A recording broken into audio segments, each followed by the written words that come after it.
This is a SAKO silencer. The end piece that screws onto the barrel forms the blast chamber or expansion chamber, if you want to call it that. It's quite deep, good size.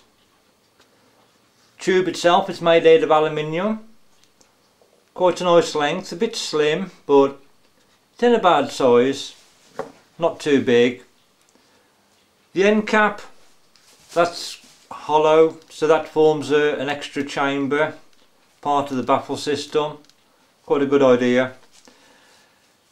Just beyond the initial blast chamber is a small washer to act as the first baffle. It takes away some of the heat from the monocore that's inside. This is the actual monocore that forms the baffles.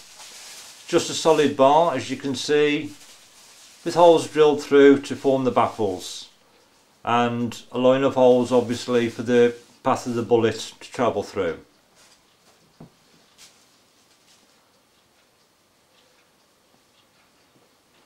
Before I do shoot with it, I'll give it a quick brush down with this brass wire brush, hand brush there. I've also got a ball brush just to get in the small nooks and crannies. When I finish doing that, giving it a clean, I shall give it a quick spray with some anti-spatter. It's welder's stuff, just helps to make the crud a bit easier to scrape off. And then when I've finished, on the end caps, the barrel one and the exit end cap, I'll give it a little bit of copper grease on the threads. Just helps it to come apart a little bit easier. Doesn't look too fussy and finicky, so I think it should be easy enough to clean.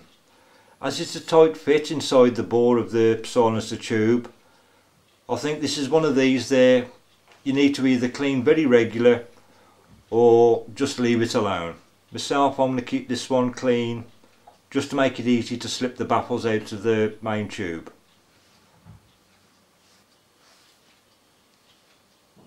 The SAKO can be used with air rifles, 22lrs and the HMR. This morning it's going to be a 2.2. I shall put a couple of shots through the SAKO first, then with the SAK silencer, and then one with, I've got some homemade baffles inside that one. It's actually a brocock, but the internals are totally different. That's just for my information only though, but it's there as a comparison.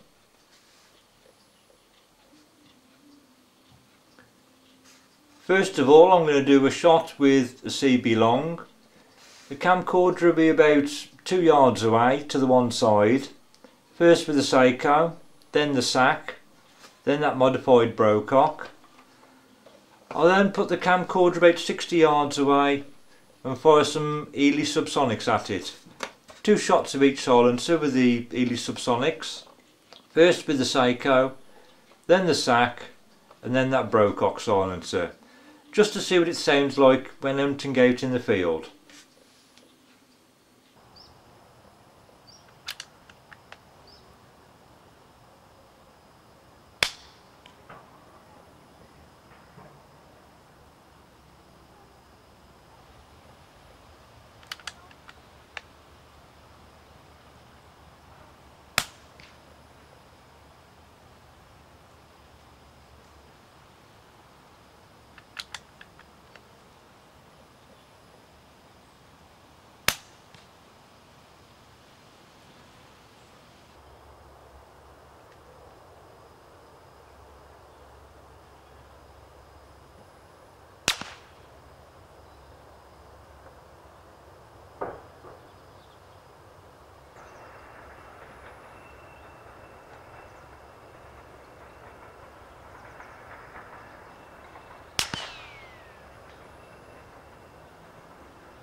Yet again, my homemade silencers need a bit of a tweak, but I'm quite pleased with it.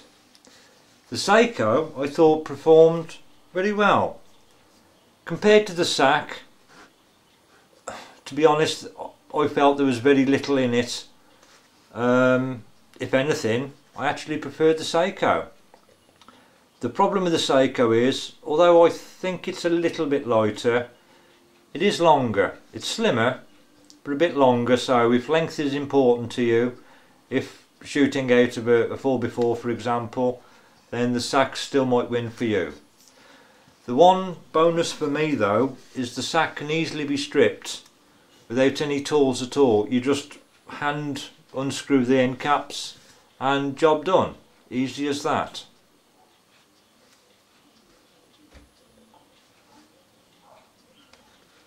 All in all, I thought these baffles from the SAKO was very effective.